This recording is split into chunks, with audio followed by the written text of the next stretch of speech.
ভারতের সেভেন সিস্টার্সের অন্তর্ভুক্ত মণিপুর রাজ্য পরিণত হয়েছে জ্বলন্ত অগ্নিকুণ্ডে। গত বছর মে মাসে মেইতেই এবং কুকি গোষ্ঠীর মধ্যে আরম্ভ হওয়া সহিংস সংঘাত মাঝে কিছু মাস বন্ধ থাকলেও ফের নতুন করে জোরালোভাবে শুরু হয়েছে। নতুন করে সহিংসতা বৃদ্ধি পাওয়ায় ইতোমধ্যে রাজ্যটির 3টি জেলায় অনির্দিষ্টকালের জন্য কারফিউ জারি করা হয়েছে। বন্ধ করে দেওয়া হয়েছে ইন্টারনেট পরিষেবা। চলমান সহিংসতার মুখে এ সিদ্ধান্ত নিতে রীতিমতো বাধ্য হয়েছে রাজ্য সরকার। তবে কারফিউ উপেক্ষা করেই চলছে প্রবল মাত্রার বিক্ষোভ। ভারতীয় বার্তা সংস্থা পিটিআই এক প্রতিবেদনে জানিয়েছে, ইম্ফল পশ্চিম, ইম্ফল পূর্ব এবং থৌবল জেলায় গতকাল 10 সেপ্টেম্বর মঙ্গলবার সকাল 11টা থেকে সর্বাত্মক কারফিউ ঘোষণা করা হয়েছে। রাজ্যের শান্তি পুনরুদ্ধারের দাবিতে শিক্ষার্থীদের বিক্ষোভের একদিন পরই মণিপুরের এই 3 জেলায় অনির্দিষ্টকালের কারফিউ জারি করা হলো।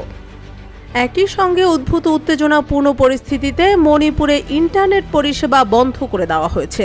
স্থানীয় সময় গতকাল মঙ্গলবার দুপুর 3টা থেকে আগামী 5 দিনের জন্য অর্থাৎ 15 সেপ্টেম্বর দুপুর 3টা পর্যন্ত সমগ্র রাজ্যে ইন্টারনেট সংযোগ বন্ধ রাখার সিদ্ধান্ত নেওয়া হয়েছে। মঙ্গলবার এক নির্দেশিকা জারি করে একথা জানিয়েছে মণিপুর সরকার।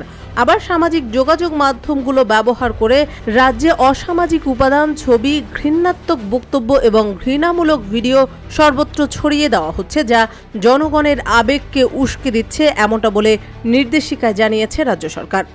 এদিকে মণিপুর সরকারের ডিজিপি এবং নিরাপত্তা উপদেষ্টাকে অপসারণের দাবিতে কারফিউ উপেক্ষা করে গতকাল নারী ও শিক্ষার্থী সহ আন্দোলনকারীরা ইম্ফলের রাজভবনের দিকে মিছিল নিয়ে যাওয়ার চেষ্টা করলে নিরাপত্তা বাহিনীর সঙ্গে তাদের সংঘর্ষ হয়।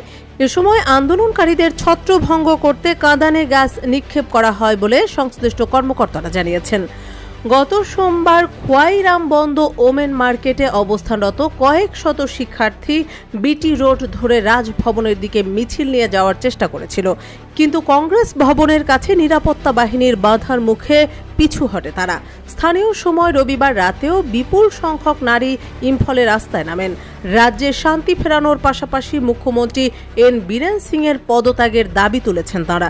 উল্লেখ্য যে গত বছরের মে থেকে মণিপুরের মেইতেই ও কুকি জনগোষ্ঠীর মধ্যে জাতিগত দাঙ্গায় 200 জনেরও বেশি মানুষ নিহত এবং হাজারো মানুষ গৃহহীন হয়ে পড়েছে। এরপর চলতি সেপ্টেম্বর মাসে নতুন করে সহিংসতা শুরু হয় মণিপুরে। গত কয়েকদিনে বিদ্রোহীদের সাথে দফায় দফায় গুলি বিনিময় হয়েছে আইন শৃঙ্খলা রক্ষাকারী বাহিনীর। বোমা বিস্ফোরণের পাশাপাশি ড্রোন ও রকেট দিয়ে হামলা চালানো হয়েছে একাধিক অঞ্চলে।